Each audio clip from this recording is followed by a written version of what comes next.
Hey! Right, last week BSA released the Thunderbolt 350 at the EICMA in Milan. EICMA, now about that, last week when I published the video about the Bullet 650, I got a few elocution lessons in the comments section from people telling me that it's not pronounced EICMA, it's pronounced EICMA.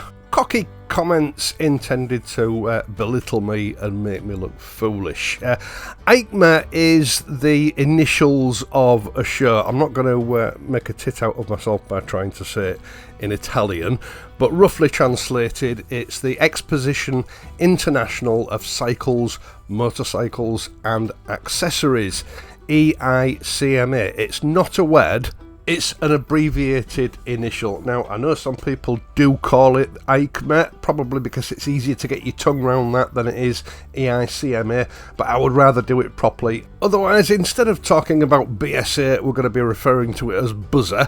KTM's going to be Custom. You know what I'm talking about. It's just ridiculous, and I won't be taking elocution lessons from people with an IQ that probably struggles to compete with that of a house brick. They'll all be rushing to that video now to delete the comments.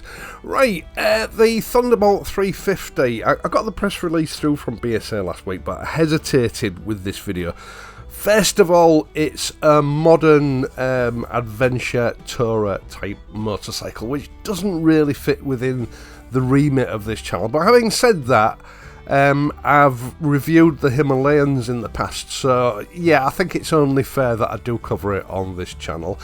And the other thing is, BSA's press pack is a little bit sparse when it comes to actual media. It looks like it's focused mainly on magazine articles rather than YouTube channels and the like. There's no video, there's just a handful, literally a handful of photographs. So to that end, you know, I was struggling to see how I was going to make a video out of it. So what I am going to have to do is pad this video out with other BSA related material.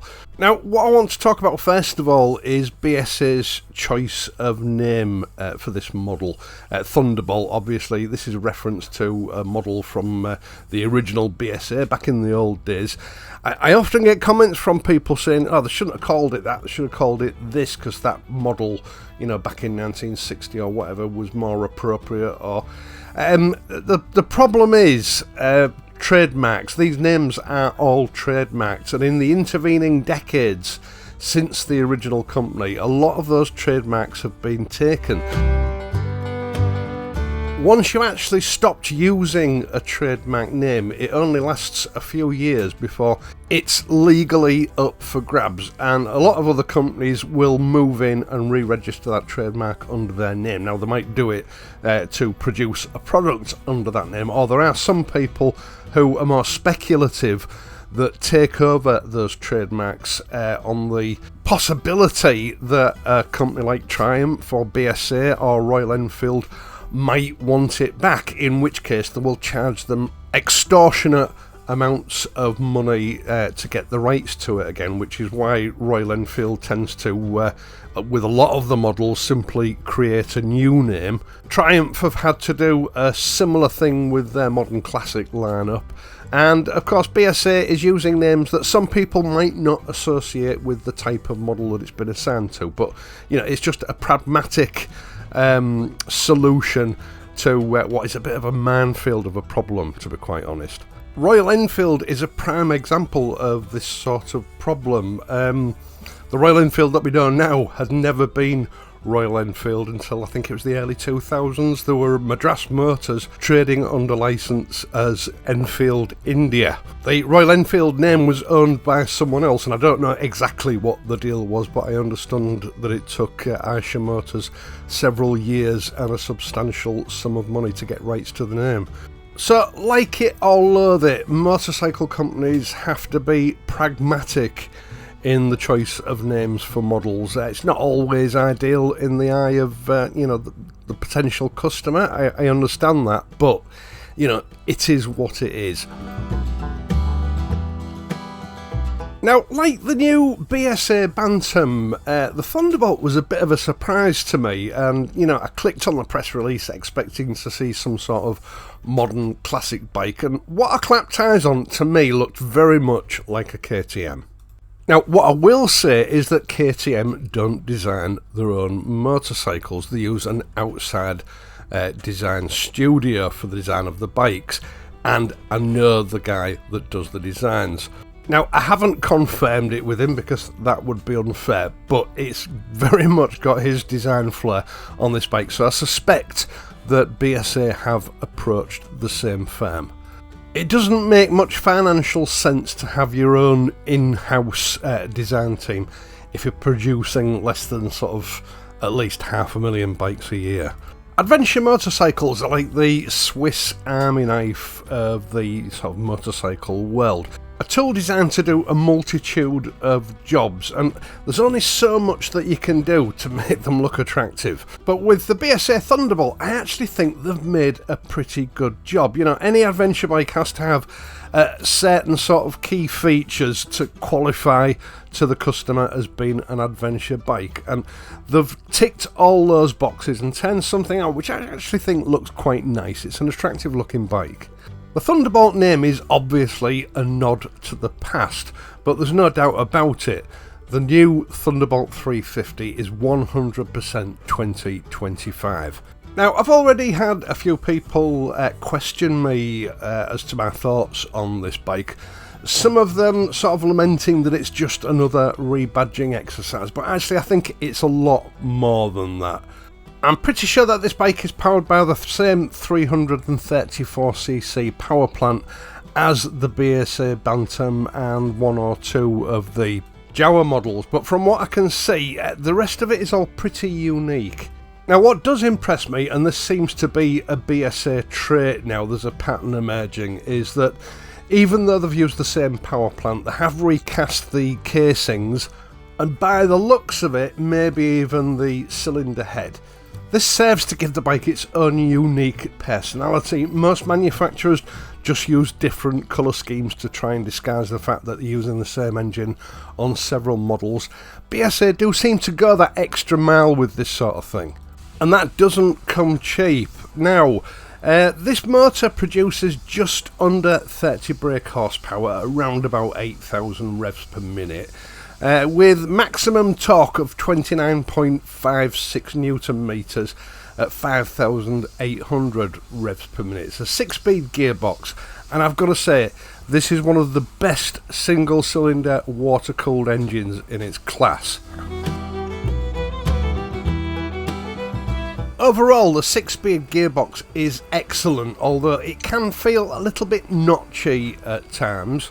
And although top-end performance might suffer a little bit from what I think will be its nearest competitor, the Himalayan 450, it delivers low to mid-range power with a lot more grunt and aggression than the Himalayan does. It's a really satisfying motor to operate, but at the same time, you know, vibes are not a problem. It's very smooth. Because it's Euro 5 Plus compliant, it is limited to round about 78 miles an hour.